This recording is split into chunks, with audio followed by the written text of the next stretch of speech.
ఒక్కసారి కొమ్మూరి గోల్డ్ కి కాల్ చేయండి. తాకట్లో ఉన్న మీ బంగారాన్ని విడిపించి మార్కెట్ ప్రైస్ కి వాళ్ళు కొనుక్కుని మిగతా డబ్బులు మీకు ఇచ్చేస్తారు. హాయ్, వెల్కమ్ టు మనం టీవీ. మనం టీవీ ఉన్నది మన కోసం. మోహన్ బాబుని అరెస్ట్ చేయాలంటూ తిరుపతిలో విద్యార్థి సంఘ నేతలు, ఎస్ఎఫ్ఐ నేతలు రోడ్డెక్కారు. సో ఇటు ఎంబీఏ యూనివర్సిటీలో జరుగుతున్న అక్రమాలు, అరాచకాలపై శాంతియుతంగా నిరసన చేస్తున్న ఎస్ఎఫ్ఐ నేతలను కిడ్నాప్ చేశారంటూ ఇటు మంచు విష్ణు సహా అతని బౌన్సర్లతో పాటు మోహన్ బాబుపై కూడా తిరుపతిలో కేసు నమోదైంది. తిరుచానూరు పోలీస్ స్టేషన్లో ఎస్ఎఫ్ఐ నేతలు ఎవరైతే కిడ్నాప్ గురయ్యారో వాళ్ళకి సంబంధించిన బంధువులు తిరుచానూరు పిఎస్లో కేసు పెట్టారు. తిరుపతిలో రణరంగంగా మారింది. మోహన్ బాబు యూనివర్సిటీలో జరుగుతున్న అక్రమాలు, అరాచకాలపై, విద్యార్థులపై జరుగుతున్న దౌర్జన్యాలను వ్యతిరేకంగా ఇవాళ తిరుపతిలో విద్యార్థి సంఘాలు భారీ నిరసనకు పిలుపునిచ్చాయి. ఎస్సీ యూనివర్సిటీ మెయిన్ గేట్ వద్ద ఈ నిరసన కార్యక్రమం జరుగుతుంది. ఎస్ఎఫ్ఐ నాయకులు కిడ్నాప్ కేసులో మోహన్ బాబు, విష్ణులను వెంటనే అరెస్ట్ చేయాలని విద్యార్థి సంఘ నేతలు డిమాండ్ చేస్తున్నారు. విద్యార్థి నేతలను లక్ష్యంగా చేసుకుని జరుగుతున్న కిడ్నాప్ రాజకీయాలు పూర్తిగా నశించాలంటూ గళం విప్పాయి విద్యార్థి సంఘాలు.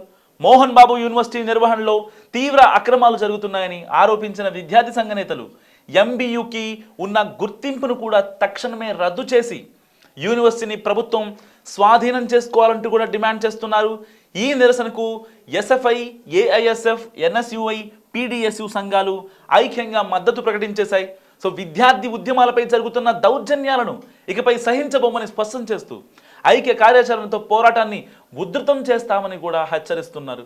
ఇవాల్టి నిరసనకు విద్యార్థులు, ప్రజాస్వామ్యవాదులు భారీగా తరలి రావాలని కూడా విద్యార్థి సంఘాల నేతలు విజ్ఞప్తి చేస్తున్నారు. ఇవాళ పొద్దున్న నుంచి సాయంత్రం వరకు కూడా మేము ఇక్కడే ఉండి శాంతియుతంగా నిరసన చేస్తామంటూ ఎట్టి పరిస్థితుల్లో మంచు విష్ణుని, మోహన్ బాబుని అరెస్ట్ చేయాలంటూ విద్యార్థి సంఘాలు కోరుతున్నాయి. విద్యార్థుల హక్కుల కోసం పోరాటం మరింతగా తీవ్రం చేస్తామంటూ కూడా వాళ్ళు చెప్తున్న పరిస్థితి. ఏదైనప్పటికీ ఎంబీయూ యూనివర్సిటీ ఒక్క రోజు నుంచి కాదు, చాలా రోజులుగా ఈ యూనివర్సిటీలో అక్రమాలు, అరాచకాలు జరుగుతున్నాయంటూ ఏదో ఒక ఇష్యూ. ఇంతకుముందు కూడా మంచు మనోజ్ వెళ్ళి అక్కడ లోపలికి వెళ్ళే ప్రయత్నం చేశారు. కనీసం మంచు విష్ణు బాడీ గార్డ్స్ మంచు మనోజ్ని లోపలికి కూడా రానివ్వలేదు. సో కొంతమంది విద్యార్థులు మాకు ఇబ్బంది అవుతుంది లోపల హాస్టల్లో, దానికి సంబంధించి ఉండలేకపోతున్నాం అంటే బయట కూడా ఈ ప్రైవేట్ హాస్టల్స్ కూడా వెలిసాయి. ఒక రకంగా మొదటి నుంచి ఎంబీయూలో అంటే ఒక రకంగా ఎంబీయూ సేఫా కాదా? ఎందుకంటే ఇది ఒక పెద్ద యూనివర్సిటీ అండ్ ఫీజులు కూడా హై లెవెల్లోనే ఉంటాయి. అంటే కంపేర్ కేటగిరీ నాక్ ఏ, నాక్ బి, నాక్ సి సర్టిఫికేట్స్ ఉంటాయి కదా ప్రతి ఒక్క యూనివర్సిటీస్కి. సో ఇది నాక్ ఏ అక్రిడేషన్ పొందిన యూనివర్సిటీ ఇది.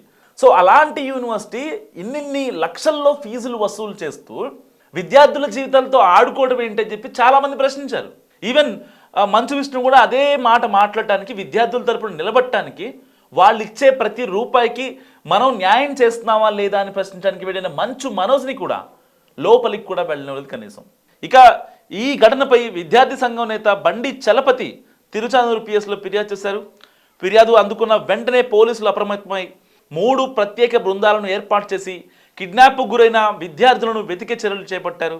సో అనంతరం కిడ్నాప్ చేసి తీసుకెళ్తున్న వాహనాలని ఏదైతే మంచు విష్ణు బౌన్సర్స్ ఎవరైతే ఉన్నారో ఈ ఎస్ఎఫ్ఐ నేతల్ని కిడ్నాప్ చేసుకుంటూ వెళ్తున్న క్రమంలో పోలీసులు ఆ వాహనాలను చేసి అడ్డగించారు.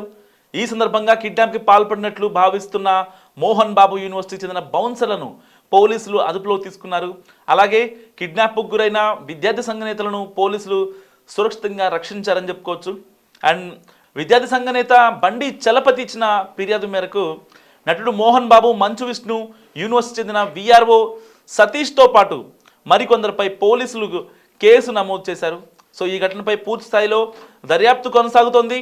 Section 191, 115, 140, 126 BNS, 351 BNS, 61/2 BNS.